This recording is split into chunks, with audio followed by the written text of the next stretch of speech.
I got so much more.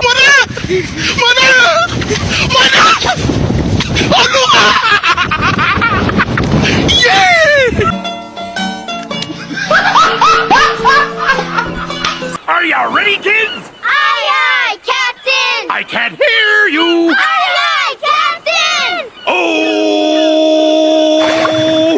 Fucking design on right now. Break it down, bring it back, make it clap. I got 3 old thoughts, new block, where that thing, bitches on my line, and you know. Perkenalkan, nama saya Dani Yusraf, mahasiswa dari Manajemen FEB UGJ. Di video kali ini saya akan membahas tentang budaya manajemen pengetahuan organisasi. Yuk kita simak videonya agar kalian tahu. Konsep budaya manajemen pengetahuan. Budaya sebagai kompleksitas asumsi sebagai tingkah laku, cerita, metafora, dan berbagai ide lain menjadi satu untuk menentukan apa arti menjadi anggota masyarakat tertentu. Budaya adalah pola semua suasana, material, atau semua perilaku yang sudah diadopsi masyarakat sebagai cara tradisional sebagai pemecah masalah anggotanya. Sudut pandang budaya. Yang pertama, budaya merupakan produk konteks pasar-pasar tempat organisasi beroperasi, peraturan yang menekankan dan sebagainya. Yang kedua, budaya merupakan produk struktur dan fungsi yang ada dalam organisasi. Misal, organisasi yang tersentralisasi berbeda dengan organisasi yang terdesentralisasi. Lalu yang ketiga, budaya merupakan produk sikap orang dalam pekerjaan mereka.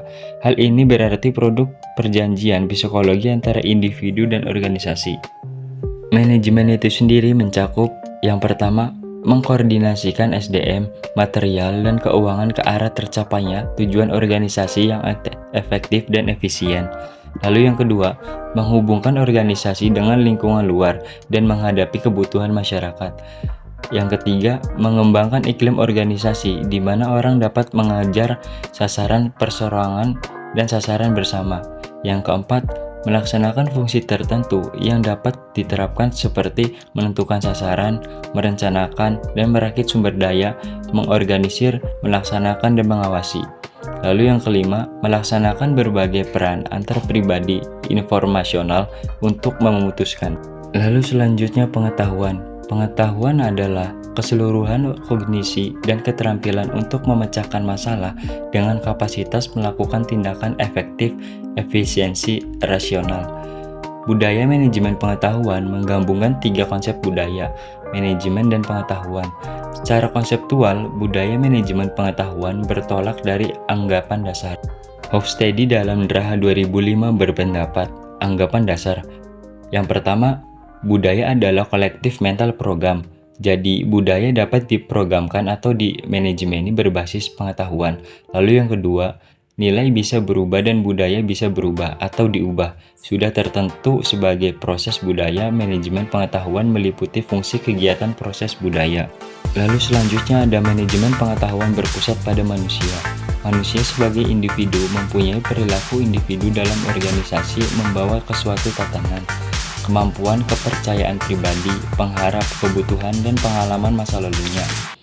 Perilaku individu dalam organisasi menawarkan tantangan dan kesempatan bagi manajer, membantu dan memperbaiki kualitas individu dengan menunjukkan manajer bagaimana memberi kuasa orang-orang merancang melakukan perubahan dalam organisasi. Pengetahuan sebagian besar berada di dalam kepala manusia, dalam bentuk tacit knowledge, bukan di sistem informasi yang canggih. Salah satu pendekatan yang berpusat pada manusia dengan menumbuhkan budaya kondusif terhadap berjalannya proses dalam manajemen pengetahuan. Lalu selanjutnya budaya sharing pengetahuan. Inti manajemen pengetahuan adalah knowledge sharing atau knowledge transfer. Karena melalui knowledge sharing, terjadi peningkatan nilai dari pengetahuan yang dimiliki perusahaan. Seseorang yang memiliki knowledge sharing tidak akan kehabisan pengetahuan yang dimilikinya, tetapi justru melipat gandakan nilai dari pengetahuan bila sudah dimiliki dapat dimanfaatkan banyak orang. Budaya knowledge sharing merupakan budaya yang perlu ditumbuhkan dan dirangsang dalam perusahaan yang ingin menetapkan manajemen pengetahuan efektif. Dan lalu selanjutnya ada unsur budaya sharing pengetahuan. Yang pertama, peran kepemimpinan berupa kemampuan merumuskan visi, keterlibatan langsung, pemberian dukungan dan advokasi. Yang kedua, budaya perusahaan yang memberi iklim kepercayaan dan keterbukaan. Dan yang ketiga, adanya kemampuan pemimpin organisasi untuk mempromosikan knowledge sharing dan kolaborasi. Yang keempat, perusahaan menghargai knowledge, pembelajaran, dan inovasi.